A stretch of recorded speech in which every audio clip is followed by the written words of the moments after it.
But beyond these skills, what I look for is the character signals.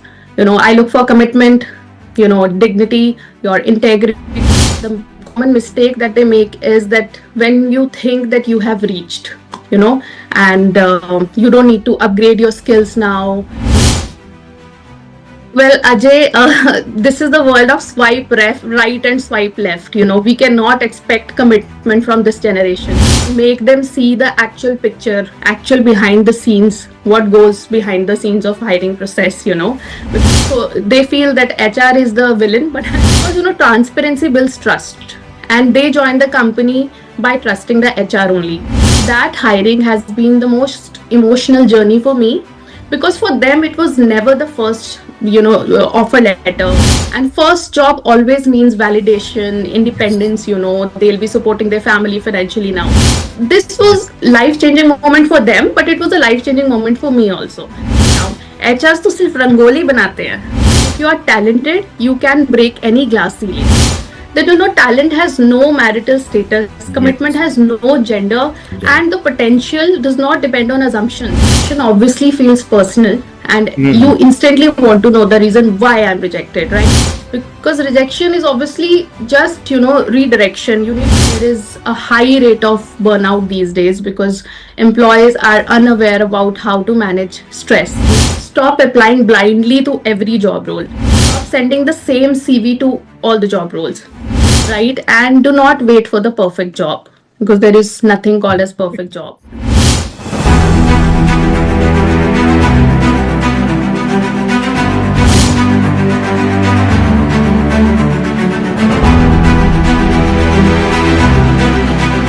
Hi viewers, if you are a mid-level professional struggling with rejections, long hiring cycles, or feeling stuck, this episode is for you.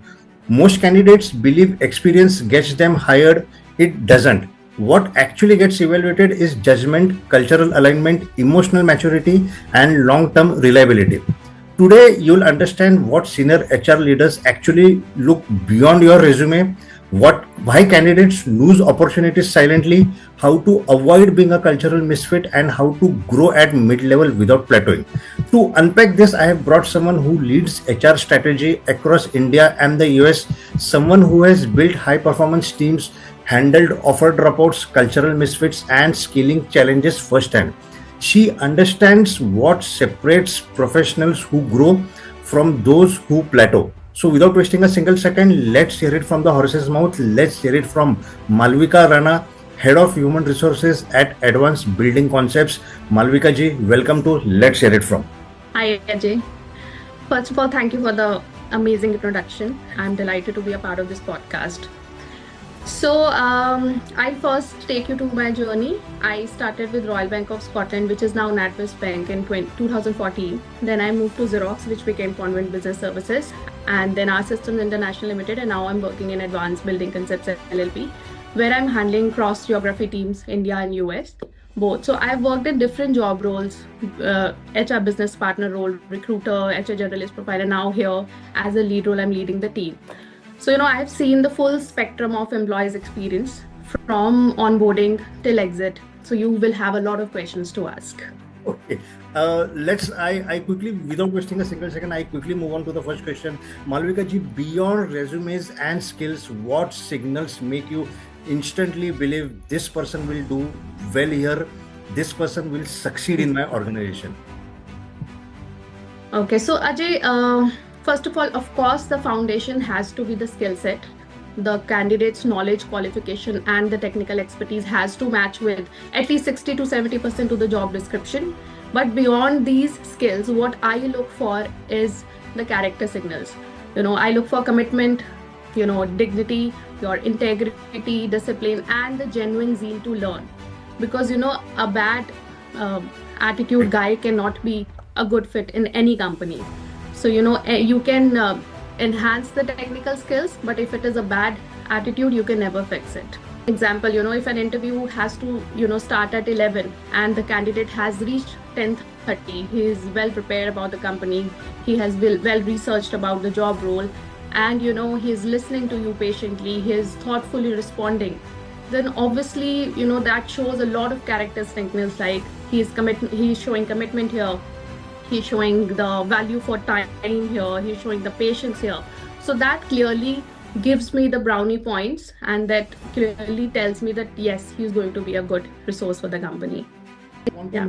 What common mistakes do mid-level professionals make that silently cost them job opportunities? Okay, so not just mid-level professionals, I think everybody. The common mistake that they make is that when you think that you have reached, and you don't need to upgrade your skills now, you've got this salary package and I don't need to upgrade my skills now. But we all need to understand, that it is a fast changing world. Everything is getting automated. We people are getting replaced with AI. So we have to upgrade our skills, and we should not go in the comfort zone. We should not let confidence turn into overconfidence, and do not go into the phase of smugness. Candidates not showing the date of joining. Why is this happening, and what damage it is causing to the organizations? Well, Ajay, this is the world of swipe right and swipe left. We cannot expect commitment from this generation. Expecting commitment is such a tough task. So this has happened to me many times. Till the last day, the candidate is saying, "Yeah, I'll join," and on the very day of joining, they just ghost the recruiters. So that is a very big challenge for HR recruiters. But from the HR point of view, what we can do is, once the offer has been rolled out, we should stay in touch with the candidate, just make informal conversations, because HR has a really strong intuition. They know with the response of the candidate that he or she is going to ditch us at the last moment. So communication is the only key. There have been a lot of instances like even if you be in touch, I mean you have come up with a very correct answer, like being in touch, but that being in touch is there till the last date of joining. When the actual date of joining comes, he stops picking up his phone calls, he stops responding to emails. So how do you handle this? See, Ajay, this is beyond your control. You cannot fill one position on one requisition. If one requisition is out, you have to roll out the offer to one person only. You cannot roll out to multiple people and then expect कि अच्छा एक तो join कर ही लेगा. So you cannot do that. This is beyond control, So it happens. Earlier it used to happen a lot, but now this ratio has reduced. What is really causing longer times to hire? Is it multiple rounds of interviews? I want this answer from the HR manager's perspective. Well, Ajay, what I feel is I really wish sometimes, that I could make them see the actual picture, actual behind the scenes, what goes behind the scenes of hiring process, because, all the candidates, they feel that it is a straight road, but it is not less of a straight road, but it is actually multiple traffic signals during hiring process, so they feel that HR is the villain, but actually we are not. Right. And sometimes what happen is, open requisitions, they go on hold. Sometimes the senior leaders who has taken the interview are busy with the project deadlines, so we don't get the feedback on time. Sometimes, the position gets filled midway through IJPs, and some restructuring is done. Sometimes the budget constraints are there. So there are a lot of reasons which the candidates are not aware about. But as an HR, what I make sure is that they are aware about how much delay is going to happen, how much time it is going to be taken to roll out the offer. Because transparency builds trust, and they join the company by trusting the HR only. They look at us and they're like, okay, this is a good company. So communication again is the good answer. Tracy, is there any interview or hiring decision that stayed with you emotionally even years later? This takes me back to my Xerox days, where I was handling campus placement drives and college graduates, basically mass hiring for freshers. So I think that hiring has been the most emotional journey for me, because for them it was never the first offer letter, or I'll take this offer letter and then I'll go on job hopping and get the other job offer letter. No, it was their first job, And first job always means validation, independence, they'll be supporting their family financially now. So during campus placement drives, some people used to come from other states. So parents would also accompany them in such situations. So I've seen, so whenever I would announce the result that, hey, congratulations, you got selected. So they would go hug their parents, and with the tears in their eyes, they would be so happy. So this was life-changing moment for them, but it was a life-changing moment for me also. Yes. So this has been the most emotional hiring journey for me. Great answer. Freshers, yeah. Job seekers, fresher, you need to understand that HR managers, HR heads are human beings also. They are Exactly machines. Yeah. Understand? Because I see lot of sales people. Typically sales people वो तो कहते ही है, अरे HR को क्या काम होता है? This is what HR actually does, and this is what they feel is many a times, Ajay, what feedback I have got from my friends around, HRs तो सिर्फ रंगोली बनाते हैं. इनके पीछे आपके आंसू भी होते हैं, इनके इमोशंस भी होते हैं. Please please try to understand their problems also. Stretching this question one step ahead, Malvika ji, there is one question coming out of curiosity. Have you ever hired someone against conventional parameters, conventional advice, and had it been had this experience been a pleasant surprise? That the decision has worked out to be very positive. So Ajay, so there was a woman who walked into the interview wearing chuda and sindhu. She had just gotten married, right? So she cleared all the rounds and she was selected. But then a senior leader jumped in the last discussion of the salary part, and he said that let's take her for a contract role instead of full-time role. So that girl agreed. She felt that it was a biased decision, but she believed on her capability too.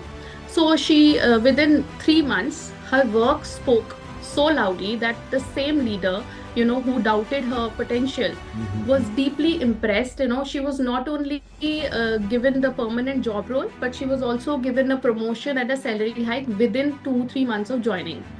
Right? So, Ajay, it was me actually. This has happened to me in one of my previous companies. So that senior leader, later told me that, Malvika, I took you on a contract role because, you came with chuda, and I was really apprehensive that she's going to take the maternity leave soon. So being an HR, I felt so bad, and I realized that the glass ceiling we always read about is actually there in the corporate world. And if you are talented, you can break any glass ceiling. But again, I have to say to the senior leaders that talent has no marital status, commitment has no gender, and the potential does not depend on assumptions. So if you are sitting on a senior position, you should always take the interviews without any bias. Correct. So every corporate world is now focusing on CSR of inclusion. We have to build inclusive teams, but it is very difficult to actually implement all these things. So I have felt I have gone through this situation. So as an HR leader, this has shaped me. And now I make sure that I don't make any biased decision during my recruitment process. Whenever one candidate is selected, it simply means that others are rejected. For example, if you have interviewed around 10 interviews, for one position, one gets selected, the 9 are automatically rejected. But these are the people, but then sometimes you have to take a very hard decisions, like, you have to reject some genuinely talented candidates also. Usme se kuch talented candidates, they call us back and say, okay, Ajay, we have been rejected, but at least tell us, where we have lacked. So there are genuine candidates who are looking for feedback. So what's your point? What's your take on that? So first of all, Ajay, I think rejection obviously feels personal, and you instantly want to know the reason why I'm rejected, right? But what my message would be to the candidates would be that at least pause for 48 hours. Every company has different policy. So wait for 48 hours and then reach out to the HR and ask politely on the email that, you want a constructive feedback. So as an HR, I don't know about others, but I always make sure that the feedback is never withheld. You should always share the feedback with the candidate so that he can improve in future. Again, Ajay, I would like to quote an example. So there was a candidate who is my LinkedIn friend now. So his name is Vineet. So when I was in Xerox, he was a senior technical guy, you know. So he used to come, he used to get rejected. Then I would try to fit him in some other team's interview. He would get rejected from there also. So after doing it for like 3-4 times, I gave up and I was like, Vineet, these are the points you need to work on. I think I sat in the interview, so I know that you are lacking here. So that guy disappeared for 4-5 months. And after 5 months, I received a message on LinkedIn that Malvika, I'm working in United States now with this company on a very good job role. And it all happened because you shared the correct feedback. It was a constructive feedback and I worked on it and now see where I am. So Ajay, I think this is the power of feedback. If it is given with the intent to help and again taken in intent to grow. Because rejection is obviously just, redirection. You need to know the points where you need to be redirected to get that job now. Yes, Vineet, if you are listening, then yes, this was one very good example quoted about you. Malvika ji, moving ahead on employee well-being, as an HR leader yourself, how do you balance performance expectations with emotional well-being of your teams? See, by engaging with the employees through different employee engagement activities, there is a high rate of burnout these days because employees are unaware about how to manage stress. They feel that if they overwork, they are going to exceed expectations, but it's not the case. If the health will get impacted, obviously the team will also be impacted. So it is the shared responsibility of employee, HR and the manager all together to work on all these areas. Correct. But then what are the early signs of burnout, that professionals often ignore, but they should not ignore actually in reality? Exactly.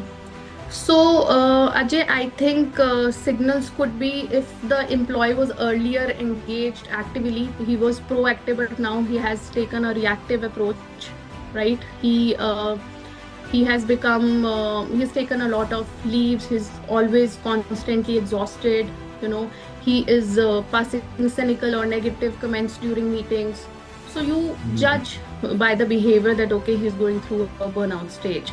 So, it becomes the responsibility of the reporting manager first to sit with the employee to know what exactly is happening. And what I have seen is from my experience that all the high performers actually go through the burnout stage, because they have the habit of not saying no and they have the habit of not asking for help. Right? So they normalize stress and they normalize a constant workload, and this becomes the reason of their burnout. I just want to know, what should job seekers stop doing immediately when it comes to job searching, job hunting or career planning? First is stop applying blindly to every job role. So recently on LinkedIn, I posted a vacancy for lead electrical designer's role. I had put all the points, job description, but I received 1600 CVs, Ajay, and only 5 were relevant. So everybody has applied. Yes. So it becomes very difficult for HR to filter out. Then is stop sending the same CV to all the job roles. Read the job description, edit your CV and then send it to the HR. It will work out in your favor. Then is do not be overconfident, do not think, oh, I'm from IIM and IIT, I don't need to upgrade my skills. Everybody needs to upgrade their skills, do the recent certification and courses available in the market, right? And do not wait for the perfect job, because there is nothing called as perfect job. So, job searching is not just getting the job, it is how strategically you put yourself in the market and how strategically you get that job. Malvika ji, when you look back at your HR journey, what is that one belief about people or careers that has fundamentally changed for you? What experience shaped your leadership philosophy as a global HR leader?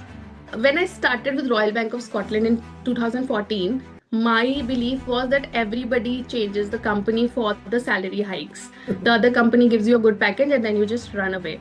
So after working for good 13 years now, and leading the cross geography teams, what I've realized is that everybody in the company is not working primarily for salary. Yes, salary is obviously an important thing, but as we studied in MBA Maslow's theory of needs, what I feel is that it is not just salary, but if the employee is being respected, if he's being valued, if he's culturally aligned, if you are meeting all the other things, if the employee is feeling safe in your company, he stays. Correct. So some people stay for late, some leave early, but everybody who I have spoken to, and I can say that because I've met people on the first day of their joining during onboarding, and then I've met them on the last day during their exit interviews.